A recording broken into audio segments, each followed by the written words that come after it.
എന്നെ അപേക്ഷിച്ച് അമ്മയ്ക്ക് 20 ദിവസം 25 ദിവസമായിരുന്നു ബുക്കിംഗ് പറഞ്ഞിരുന്നത്.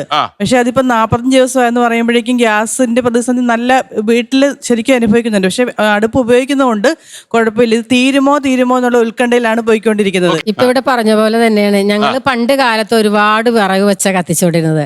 ഇപ്പൊ നമുക്ക് ഗ്യാസ് കിട്ടിയിട്ട് ഇപ്പൊ 4 ദിവസം ഞാൻ ഫോൺ ചെയ്തിട്ട് പോലും ഇവര് ഫോൺ എടുക്കുന്നില്ല. അതിനൊരു സംവിധാനം വേണം. കാരണം ബുക്ക് ചെയ്താലാണല്ലോ നമുക്ക് കിട്ടുള്ളൂ ഗ്യാസ്. 4 ദിവസം ചെയ്തിട്ടും കിട്ടാഞ്ഞിട്ട് അവരൊരു ആപ്പ് തന്ന് ആ ആപ്പിൽ കയറി അത് ഡൗൺലോഡ് ചെയ്ത് എന്തൊരു പാടാന്നറിയാമോ അതെന്ന്. അത് ശരിക്കും പറഞ്ഞു കഴിഞ്ഞാൽ അറിയാവുന്നവർക്കേ അത് ചെയ്യാൻ പറ്റുള്ളൂ. സാധാരണ വീട്ടമ്മമാർക്ക് ഒന്നും ചെയ്യാൻ പറ്റില്ല.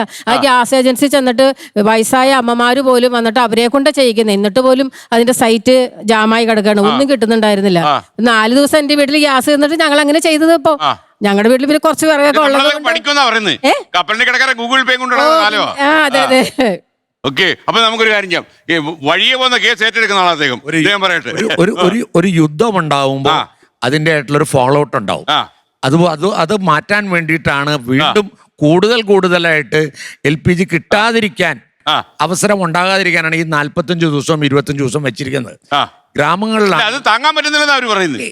താങ്ങാൻ പറ്റുന്ന നമ്മുടെ ഒരു വീട്ടിലൊരു പ്രശ്നം ഉണ്ടായാൽ നമ്മൾ താങ്ങേണ്ടി വരൂലേ? നമ്മുടെ രാജ്യത്തിനൊരു പ്രശ്നം ഉണ്ടായിരിക്കണം, അത് താങ്ങേണ്ടത് നമ്മുടെ ഒരു കടമയിൽപ്പെട്ടല്ലേ? അപ്പൊ അതാണ് ഇവിടെ പറഞ്ഞിട്ടുള്ളത്. ഈ യുദ്ധത്തിന്റെ പേരില് ഒരു രാഷ്ട്രത്തിനെ ഡെമണൈസ് ചെയ്യുന്ന നിലപാടിനോട് യോജിക്കാനേ കഴിയില്ല.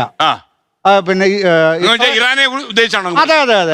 ഇറാൻ ഇസ്രായേലിനെ തകർക്കാൻ നടക്കുന്ന രാഷ്ട്രമാണെന്ന് സ്ഥാപിക്കാനാണ് ചിലരുടെ ശ്രമം. അത് അങ്ങനെ നടപടിയേ ശരിയല്ല. അത്ര അഭിപ്രായം ശരിയല്ല.